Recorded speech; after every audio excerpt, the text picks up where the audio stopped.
Hello, it's me TK, and welcome to Coach on the Rocks. As always, 9:45 British time, and it's time for a discussion about something interesting. Welcome. Thank you, my wonderful viewers, for joining. Thank you for all the engagement and comments on yesterday's video, and hopefully you like today's topic because it's all about the dreaded employee surveys. Yeah, these ones. So the ones that some organizations do, or are being asked to ask employees about the problems they suffer in the organization. And I've recently seen a bit of a study, seeing what's the challenge with them, and the main drawback of actually making them happen is that people lose faith in the leadership of the organization. So what does that mean? Well, it means that essentially what happens is for many organizations, they put out the surveys and they just ignore the results. Yes, that happens. And I'm sure you've seen it. I've seen it. We've seen it in many organizations. And it's a plague. It's so awful. And it's so detrimental to employees' engagement, seeing how basically the organization is bullshitting them, right? They're asking them for their opinion about problems and then nothing really happens. They quite often get ignored or at least get some confusing, well rounded PR response and nothing happens. Rarely anything does. And it's interesting because some of our clients actually engage us to help that. And we have quite a few methods. And there are some that I will share with you. Obviously, I'm not going to fully spill the beans on what we're doing, but there's two important things that I believe are absolutely crucial if you want to make things better as a member of a people team or the leadership of the organization when it really comes to talking with your employees about the common problems through surveys or any kind of feedback. First of all, don't bullshit them. Just be honest, right? Every organization has systemic problems. In fact, it's okay for an organization to have systemic problems because the only way you don't make mistakes is not to do anything. If your organization has systemic problems, it means that it's trying to do something either in the market or realize their mission, and it's bound to happen just with human activity. We are fallible.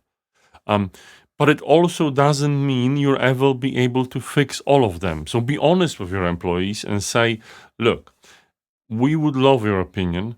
We will not be able to fix everything. But it's important for us to hear it so we understand what are the burning problems. Which leads me to my second tip, which is ruthlessly prioritize. And we do a lot of employee feedback through workshops. Also working with senior leaders, similar workshops, and there's always the ruthless prioritization. You can't fix all of that, but you can most certainly prioritize to understand what is important for you to fix right now. How is it that you can really pinpoint the challenges that really make a difference if they're fixed or really impede the mission fulfillment, the performance you're looking forward to in your organization. And I think it's perfectly okay, as much as it may hurt you to say to your employees, look, we are not able to fix everything. We don't have the time, the resources, the fund. People will understand. Everyone is prioritizing. Everyone knows from their life and work. But most importantly, people will appreciate the honesty. I think this is a crucial factor, and it will slowly, hopefully, be able to rebuild the trust the employees have in the organization and you as a leader or a member of the people team. It's so easy, right? You just have to resist this urge to paint everything as being great, right? To say, oh no, our organization is perfect. Well, that's how you know it isn't perfect. The number one mistake that you can do, the number one systemic problem that always, I think, creeps to the top, and it should, is sweeping problems under the rug. That's the basic thing you need to figure out how to fix.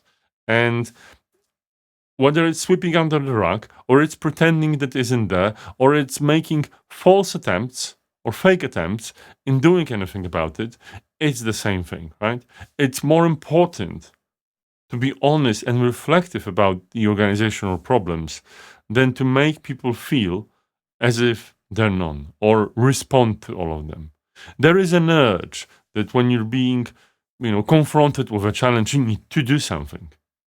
But sometimes the thing you need to do is take a pause, take a breath, and say, yeah, I acknowledge this problem, but it's not something we will be able to fix now. But I still want to hear about it, and I still want to see what we can do about it when the time comes. And it's not being ignored. I am not ignoring them. The same way, I'm not ignoring your messages and you, my wonderful viewers, and hopefully you're not ignoring me. Today's Thursday, tomorrow's Friday, the last working day of the week for many people. And I'll be there as always at 9:45 British Summer Time to talk to you about some interesting issue, possibly from a sneak peek episode of our podcast, which we're releasing tomorrow. But more on that tomorrow. For now, have a great day. Bye bye.